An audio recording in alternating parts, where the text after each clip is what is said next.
Bonjour à tous et bienvenue pour ce 9e épisode de SI. Aujourd'hui avec moi j'ai Charles, Salut, salut. Alex, Bonjour à tous. et aujourd'hui on va vous parler d'un sujet passionnant qu'on avait déjà teasé à l'épisode précédent, le voyage dans le temps. Oui, un sujet passionnant parce qu'il y a énormément de choses à dire. Alors comme on n'a que 35 minutes, on va pas rentrer dans le détail, mais on va vous teaser pour la saison 2 de SI qui va tout changer, hein, vous verrez ça, on en parlera à la fin de l'épisode. Et on commence déjà par vous rappeler que vous pouvez nous retrouver sur Twitter, et underscore underscore si. C'est compliqué à dire, il y a trop de at et de et. Et vous pouvez nous retrouver sur Tumblr et-si-anticipation.tumblr.com. Et vous pouvez aussi nous retrouver sur YouTube, sur la chaîne YouTube SI. Et enfin sur la chaîne Dailymotion qui est en cours de création. Donc il y a quelques vidéos qui ont été mises, j'ai pas encore fini de la faire, mais enfin elle est là, elle arrive. Mm. Et donc on attaque tout de suite le voyage dans le temps, et en plus c'est moi qui commence, ça tombe bien. Alors on va déjà commencer par s'intéresser au côté voyage dans le futur, parce qu'on va voir en fait au fil du podcast que la théorie du voyage dans le futur et du voyage dans le passé ne sont pas tout à fait les mêmes, et qu'il y a des différences. Alors on va revenir sur le voyage dans le futur, on en a déjà parlé dans le podcast suite pour les déplacements à la vitesse de la lumière, et parce qu'en fait ça utilise complètement cette théorie. Alors, donc on va reprendre notre cher ami Albert Einstein, bien connu de tous les scientifiques, qui a édité la théorie de la relativité restreinte et générale, et qui nous a appris, enfin de manière théorique, hein, puisque c'est pas forcément facile à tester, mais enfin on verra qu'on a réussi à faire quelques expérimentations après quand même, qui nous a appris que la vitesse de la lumière était de 300 000 mètres secondes, ça on le sait, on en est sûr, mais surtout que plus la vitesse d'un corps augmente, plus on comprime l'espace-temps. Ça signifie quoi? Ça signifie que finalement, si en admettant qu'on puisse atteindre la vitesse de la lumière ou une vitesse extrêmement proche de celle-ci, on se retrouverait avec la personne qui se déplace à la vitesse de la lumière, par exemple pour elle, vivrait, je sais pas, un an. Et en fait, pour une personne sur Terre qui se déplace donc à la vitesse de la Terre, ce qui est complètement négligeable vis-à-vis de la vitesse de la lumière, il se passerait en réalité à peu près 2236 ans. Voilà, approximativement. En fait, il existe un calcul à ce niveau-là, hein, et il a été fait, je l'ai retrouvé sur internet, je me suis pas amusé à le faire, c'est beaucoup trop compliqué pour mon petit cerveau. Mais globalement, si on se déplace à 10% de la vitesse de la lumière pendant un an, pour une personne qui se déplace pas, il serait passé un an et 2 jours. À 50%, il serait passé un an et 2 mois. À 90%, un an et 2 ans. À 99%, un an et 7 ans. Et à 99,999999%, 2237 ans. Plus un an, donc 2230, oui c'est ça, 2237 ans, ce que j'ai dit juste avant. Alors on constate en fait très, très simplement que c'est une courbe exponentielle, c'est-à-dire que plus on se rapproche, enfin c'est-à-dire que par exemple, là typiquement pour 10% on gagne, les 10 premiers pourcents c'est 2 jours, mais si on fait 10% de plus ça va être par exemple une semaine de plus, et pas 2 jours. Mm. Ce qui fait que c'est une courbe exponentielle. Vous irez voir vos cours de maths du lycée si vous savez pas ce que c'est une courbe exponentielle. Et surtout, en fait, on se dit bon, ok, c'est cool, allons-y, go, allons atteindre la vitesse de la lumière. Après tout, pourquoi pas. Sauf que c'est un petit peu plus compliqué que ça, puisque la théorie de la relativité nous apprend aussi en plus que pour aller de plus en plus vite, ça demande de plus en plus d'énergie. Et là encore, c'est exponentiel. Et c'est exponentiel jusqu'à qui tend vers l'infini, hein, la définition de l'exponentielle. Mm. Ce qui veut dire que pour atteindre la vitesse de la lumière, il nous faudrait une énergie potentiellement infinie. Assez compliqué à fournir, une énergie infinie, hein, faut le reconnaître. Surtout dans un laps de temps supérieur à un laps, enfin, un, à un instant en fait. C'est ça le souci. Oui, C'est que oui, avoir une énergie infinie à un instant, c'est-à-dire techniquement un truc qui ne dure pas, c'est possible, mais qui dure, c'est là le souci. exactement. Et enfin, je terminerai parce que je suis déjà en train de gratter tout mon temps, c'est incroyable. Euh, je terminerai aussi par dire que je vous ai dit que ça comprimait l'espace-temps. C'est parce que dans la théorie de la relativité, c'est tout à fait lié, le temps et l'espace, on ne peut pas les dissocier. Et ça veut dire qu'aussi on comprime l'espace, et donc que, alors j'ai pas les chiffres, mais que plus on s'approche de la vitesse de la lumière, plus les distances rétrécissent, entre guillemets. D'un point de vue Mm. externe, elles rétrécissent pas, mais du point de vue interne au déplacement, elles rétrécissent. C'est toute une histoire de référentiel et de relativité, haha. Mais voilà, donc l'idée c'est que on pourrait utiliser ce procédé-là aussi pour réduire en fait plus que pour du voyage dans le temps, on l'utiliserait surtout pour réduire la durée des trajets spatiaux qui sont très lointains. Typiquement, à la vitesse de la lumière, à 99,99999999, bon il y en a 15, % de la vitesse de la lumière, un voyage de 2 millions d'années-lumière du point de vue enfin, d'un observeur sur la Terre, on dit la lumière met 2 millions d'années à arriver, en fait il prendrait 3 jours pour la personne qui est dans le vaisseau. Sauf que si tu fais l'aller-retour ça prend 6 jours, mais par contre sur Terre il s'est quand même passé 4 millions d'années quoi. Donc en quelque sorte c'est du voyage dans le futur. Mais bon, très compliqué d'arriver à des telles vitesses. Et je laisse tout de suite Charlie nous parler un peu d'expérimentation parce qu'on a fait beaucoup de tests à ce sujet. Bah non, pas tant que ça, hein, des tests. Oh, Depuis quand même. Einstein, en fait, on a eu beaucoup de mal à faire des tests, notamment parce qu'on n'avait pas d'horloge assez précise, j'imagine, et de moyens de locomotion assez rapides pour pouvoir expérimenter de façon précise le voyage dans le temps vers le futur. Oui. Ceci dit, il y a deux tests qui sont marquants pour l'histoire de cette théorie. C'est le test Alors, je vais faire du mal. Au Je nom. vais essayer de prononcer leur nom. C'est le test d'Affelé et de Keating. Donc là, forcément, je dois forcément me tromper et égorger le nom, voire égorger toute la famille Oui, égorgé carrément quoi. du pauvre, de ces pauvres scientifiques. Donc, c'est le test qui consiste à mettre quatre horloges atomiques dans un avion et de les faire se déplacer pendant 65 heures vers l'est et 41 heures vers l'ouest. Donc, ça a été un test comme ça. De cette D'accord. façon, ils ont démontré que par rapport aux horloges atomiques qui sont restées sur Terre, quand l'avion s'est déplacé de, de 65 heures vers l'est, par exemple, on a eu une, un différentiel de, de 59 nanosecondes. Donc c'est peu hein, pour 65 heures de trajet, mais ce qu'il faut savoir, c'est que la vitesse d'un avion par rapport à la vitesse de la lumière, eh ben, c'est pas grand-chose non plus, quoi. Donc C'est voilà. clair. C'est négligeable en fait. Ouais, C'est quasiment négligeable quoi. c'est ça. Alors un autre test bien plus révélateur et peut-être plus scientifiquement viable, c'est qu'on a placé une horloge atomique. Donc cette fois-ci, on en a placé qu'une parce que j'imagine que c'est tout un matériel quand même. Sur une navette spatiale. Et on l'a fait, donc cette navette spatiale avait une mission de 7 jours et est revenue sur Terre au bout de 7 jours. Ouais. Alors, j'ai pas la vitesse précise, mais à savoir que la navette spatiale, c'est quand même hautement plus rapide qu'un avion. Bah si elle était à Euh, pleine vitesse, c'est en gros dans les 40 000 mètres secondes si je me trompe pas. ouais, 30 je 000 ou sais pas. 40 000, je sais plus.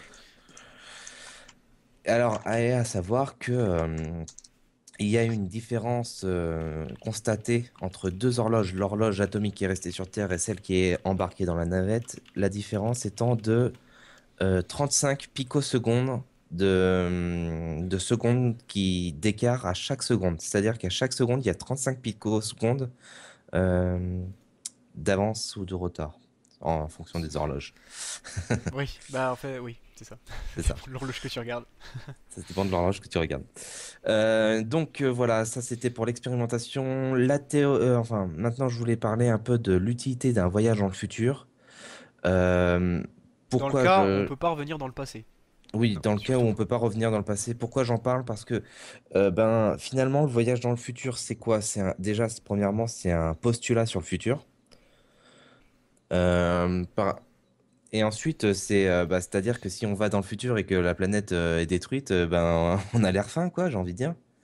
Et ensuite, eh ben, à part pour regarder toute la saison de Trône de Fer ou de, En enfin, à avance part avant qu'elle ouais, sorte. avant qu'elle sorte, enfin, à part pour les gros geeks, il n'y a pas tellement d'intérêt d'aller dans le futur si on n'a pas la technologie du voyage rétrograde, c'est-à-dire du voyage vers le passé. Oui, Parce que bon, on l'a pas dit, mais on appelle le voyage dans le futur à sens, sens normal, un truc comme ça, et le voyage dans le passé contresens en en général aussi. contresens, voilà, c'est ça. Et donc, ben, sans sans ce voyage dans le passé, ça reste une théorie pas très... Enfin, ça reste moyen faisable, quoi. Tout à fait. Voilà. Et donc là, je fais une transition vers le voyage rétrograde, dit le voyage dans le passé.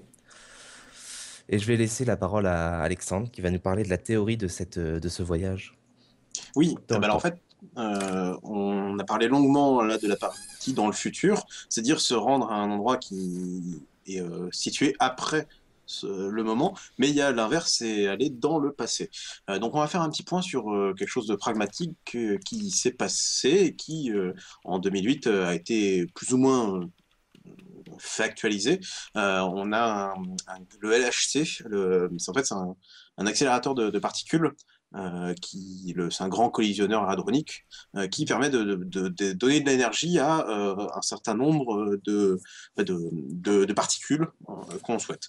Ils sont aperçus qu'en concentrant l'énergie totale du LHC sur une seule particule subatomique, ils ont des effets bizarres qui arrivent sur l'espace-temps.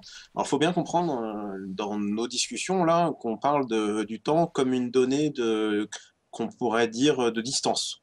Voilà, c'est quelque chose, c'est une dimension comme une autre qui englobe tout l'univers comme un espèce de tissu bizarre. Voilà. Et bah, cet espace-temps est perturbé, et ce qui fait que le temps, bah, finalement, il finit par se recourber. Voilà, c'est vraiment de l'extrapolation. Donc au final, cette particule reculerait dans le temps. Enfin, c'est que D'accord. elle irait plus dans un sens du temps, mais dans l'autre. Vu que techniquement, on peut avancer en marchant, si on recule, c'est possible. Voilà, c'est vu que Ouh, c'est attends. On peut avancer non. en marchant, si on recule, c'est possible. Oui, enfin, c'est le même principe, comprendre le temps comme une donnée de distance ou D'accord. Hmm. d'action. Donc ça, c'est la possibilité très factuelle en disant, ouais, on va accélérer quelque chose, qui amène à d'autres idées qu'on a déjà abordées, c'est les systèmes de trous, les trous de verre. Mhm. Qu'on a un trou blanc et un trou noir, donc c'est le trou noir qui t'aspire, le trou blanc qui te ressort, et ces deux trous pourraient pas être à un instant donné du temps, c'est-à-dire il y en a un qui pourrait être beaucoup plus vieux ou l'inverse. C'est ainsi que tu pourrais te déplacer dans le temps, mais vers le passé, vers quelque chose qui a déjà existé, donc qui a déjà un impact sur cet espace-temps. Voilà. D'accord. Hmm. C'est ça la grosse différence entre le passé et le futur, c'est que le passé, il y a quelque chose qui peut être coincé techniquement. Si on peut se balader dans le temps vers le passé, c'est faut qu'on peut laisser quelque chose coincé dans le passé, qui serait une espèce de porte de sortie qu'on rentrerait dans le présent pour aller dans le passé. Ok. D'accord. Voilà. Euh, Globalement, c'est ça la théorie qui fait que finalement le voyage dans le passé serait plus possible que le voyage dans le futur, comme tu l'as dit, Charles, avec le fait que bah, ce serait vers un endroit qui serait supposé, alors, et Oui. non un endroit qui existe vraiment. Enfin, Avec cette théorie, on est d'accord. voilà, oui. Bon, Ouais.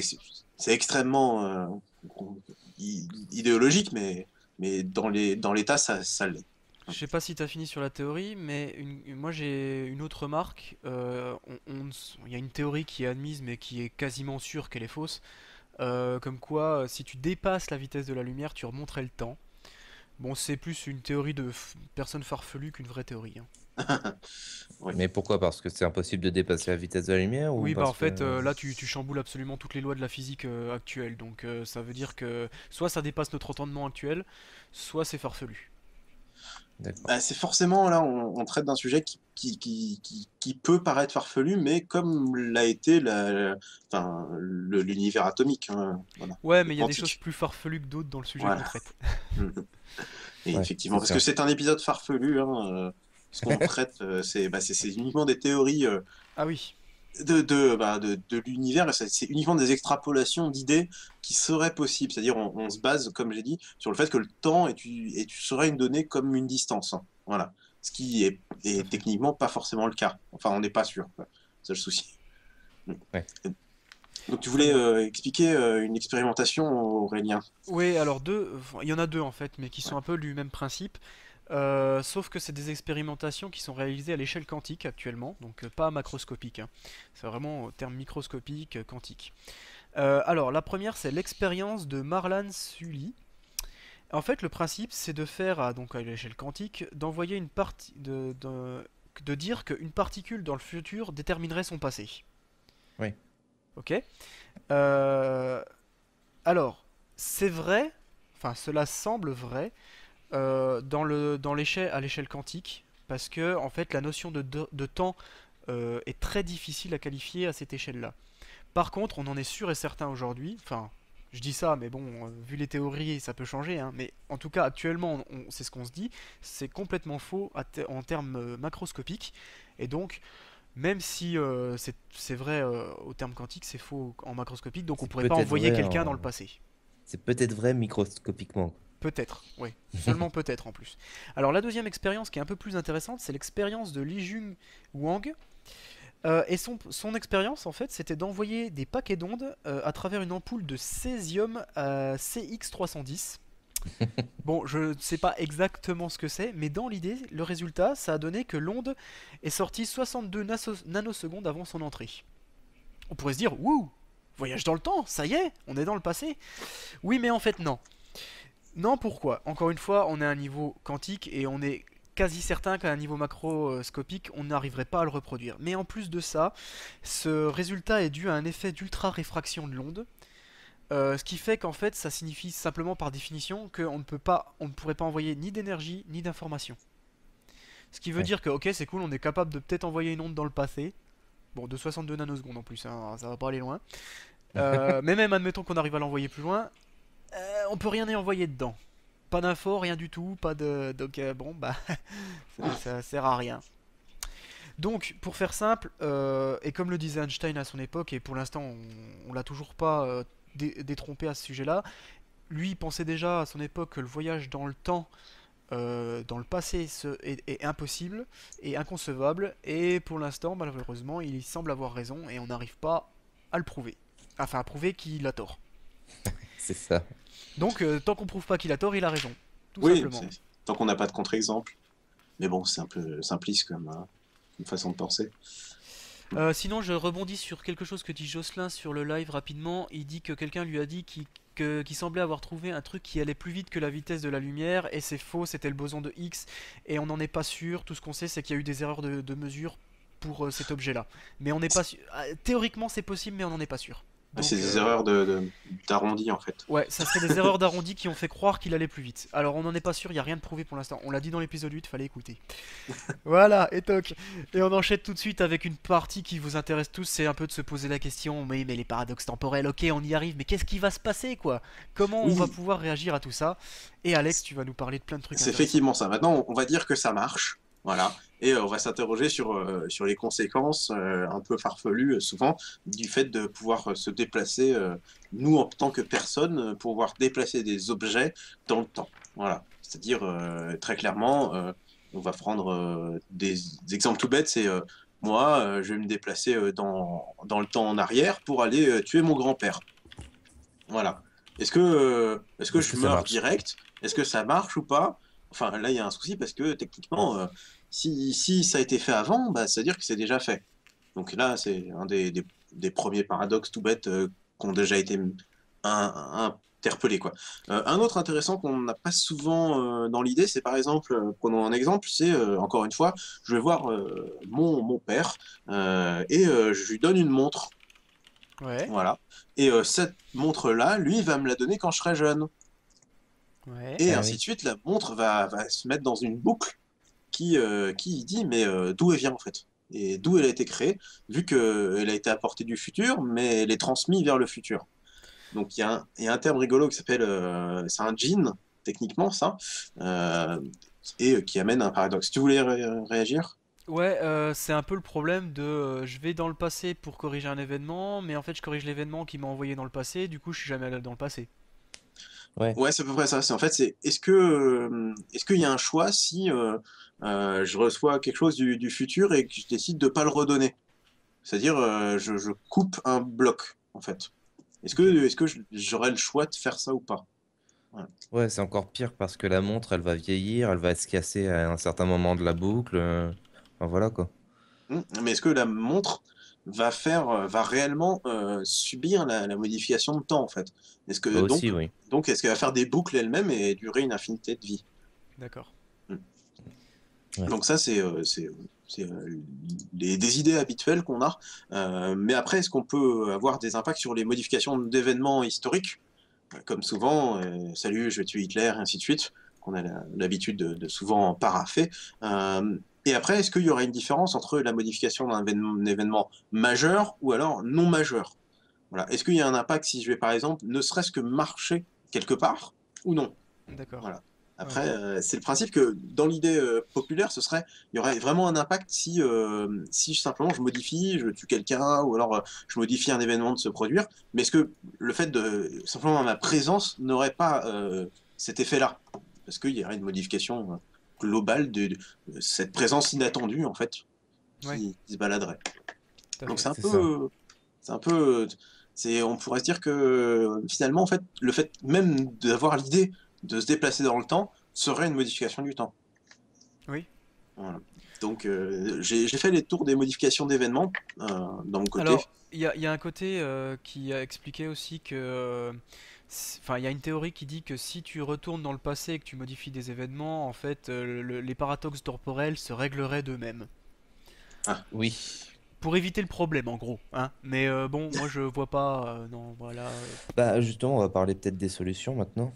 Ouais, allez, vas-y, Charlie. Alors, par rapport au paradoxe temporel, il y a plusieurs solutions qui étaient amenées, enfin qui ont été pensées. Et là, on va parler plus de science-fiction parce que déjà, on parle de quelque chose déjà qui qu'on n'est pas sûr que ça marche, le voyage dans le temps, mais on parle aussi de théories pour corriger d'éventuels paradoxes temporels.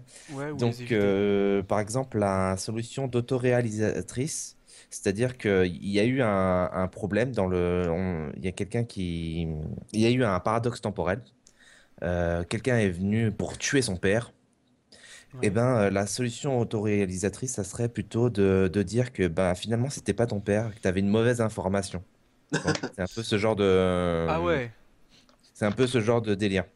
Et euh, elle comprend, elle comprend le passage dans le temps, sauf que tu le savais pas que tu étais déjà allé dans le temps pour faire ça. C'est un peu l'idée de la solution autoréalisatrice. Il y a deux écoles à ce niveau-là. Donc il y a ce type de solution.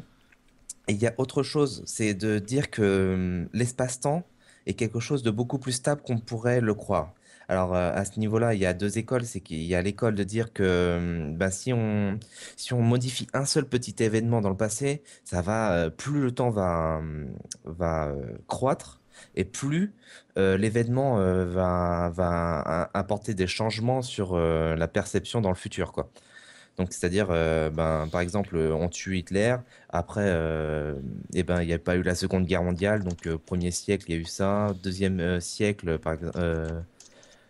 à la fin du 21e siècle, ça changerait encore deux fois plus. Et à la fin du 22e siècle, ça aurait des changements incroyables une sorte, sur la euh, planète. une sorte d'effet papillon. Voilà, c'est ça, c'est l'histoire de l'effet papillon. Et il y a l'autre école qui dit que au contraire, on tue Hitler, mais l'espace-temps est beaucoup plus stable que ce qu'on croit. Qui va le remplacer de l'exacte façon, euh, que Hitler avait dirigé sa, sa, son empire, quoi. Et qu'au final, ben, les conséquences avec le temps vont diminuer au lieu de s'accroître exponentiellement. Autre chose, je voulais parler de la rencontre avec un double. Ça, c'est une théorie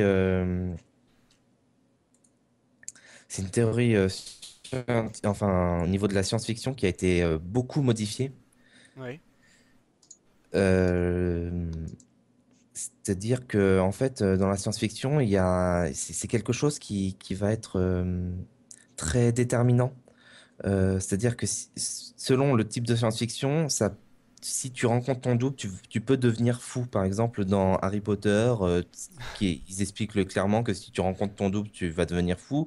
Mais un autre exemple, c'est dans Retour vers le futur où c'est un peu plus nuancé. Il y avait une fille qui rencontre son double du futur et ben elle comprend pas quoi et elle tombe dans les vapes. C'est un D'accord. peu cette idée-là et dans l'idée c'est de contrecarrer un peu déjà une partie de du complexe enfin du paradoxe temporel. Voilà. Ok. Euh, Il y a un autre, il y a une autre théorie pour éviter ce type de paradoxe, c'est le voyage intracorporel, D'accord.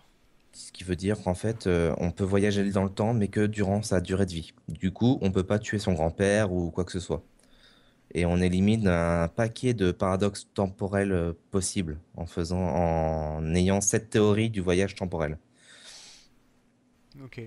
Je comprends. Voilà, non mais ça c'est simple, on va aller vite.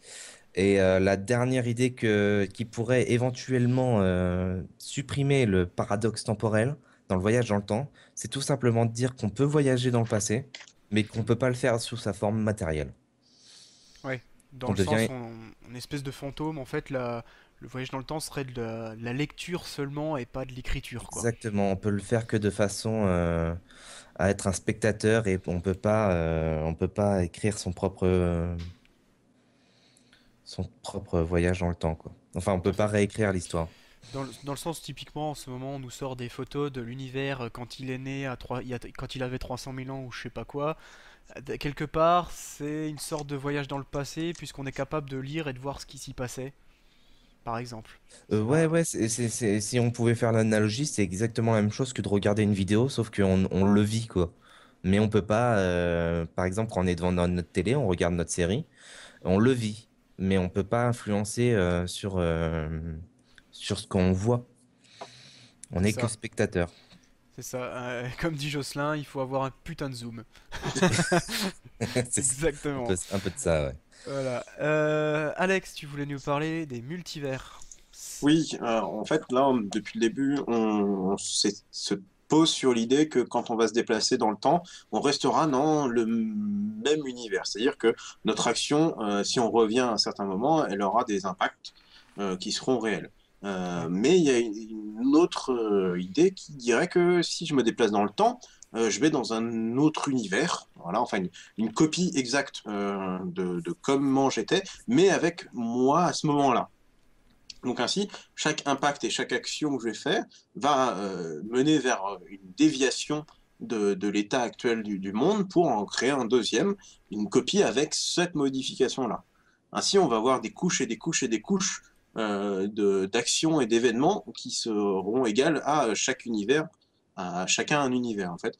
Et finalement, mon impact n'aura lieu que sur un des multitudes univers et non pas sur celui où je suis actuellement présentement. Et donc, les actions que j'aurais n'auraient pas d'impact tout court. Et en fait, je ferais juste que modifier un des multiverses qui me serait donné de regarder, en fait.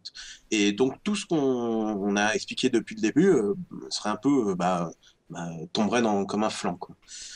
Ouais, c'est le principe, Voilà, oui, c'est ça. Soit dimension on parallèle, quoi. dimension parallèle, multiverse. Exemple Terra Nova, il retourne dans le passé, pour pas s'emmerder avec la seule truc qui aurait un intérêt dans la série, ils disent que c'est un univers parallèle. Hmm. Ouais. Ouais, je sais, j'aime pas cette série. Après, c'est qu'importe, même s'il n'y a pas le changement d'univers ou de temps, le fait de prendre une décision à un moment donné amènera une autre dimension.